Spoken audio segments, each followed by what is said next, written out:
Pam, dear, or I guess I should say, Madam Attorney General Bondi, you need to get a good gay on your staff.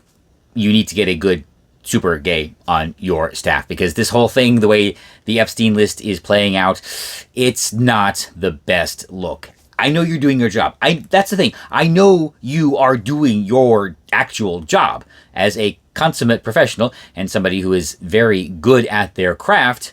Yes, you are doing a very, very good job, but the media handling, not the best. See, here's the thing. When the whole Epstein list was announced, that whole phase one thing, yeah, that didn't go over very well. And now the truckload, yeah, that was kind of a wasted opportunity. And you know what? Here's what you do. Call around to the rest of the TV administration. That's what they are. Let's all be honest about it. And ask them if they have some media savvy talent that they can lend you while you go and recruit your own gays to handle this. See, the way this should have worked out is, once you found out the SDNY had been withholding nearly all of the evidence, still invite all of the influencers. I know it was just a practice run. I know you will get better with that. But instead of handing out the binders saying phase one, you should have slapped a big old obstructed banner across the front of them. Hand out empty binders, because in this case, empty binders would have looked a lot better than a bunch of redacted pages. At the same time, gave a major speech about how the SDNY was obstructing your official investigation into this. Or, even better, how the SDNY was obstructing an official proceeding. Oh, that would have gone over great. See where we're going with this? And then, before appearing on Hannity, when you were about to receive the actual truckload of files from the SDNY, honey, you should have got a Ryder truck. Right? You should have got a Ryder truck backing up to some nondescript office. It could have been even stock footage.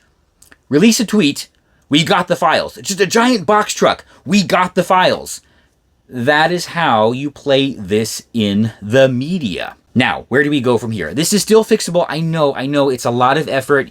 You actually have to go through all the files. I understand there's a lot of information in there that has to be redacted. I get it. But people were promised certain things, and you're going to have to deliver. But you can actually deliver a list in a couple of months. I think that's all people want. Nobody's going to want to go through all the evidence boxes. I really don't think they are. Some people maybe, but I don't think enough to really warrant it. I think a list would suffice. So you have 3 months.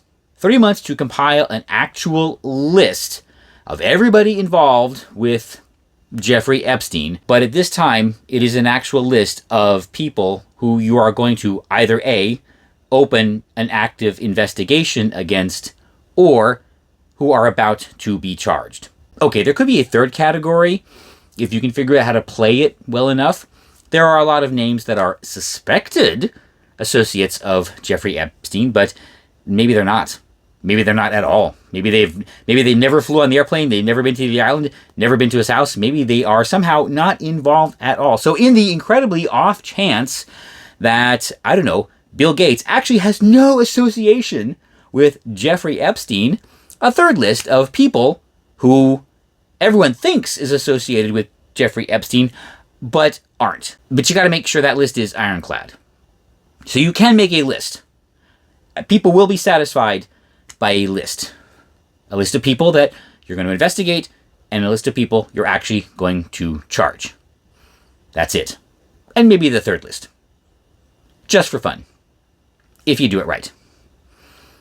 And invite everybody back. I'm sure you will have learned how to do it right next time. Because you know I'm right.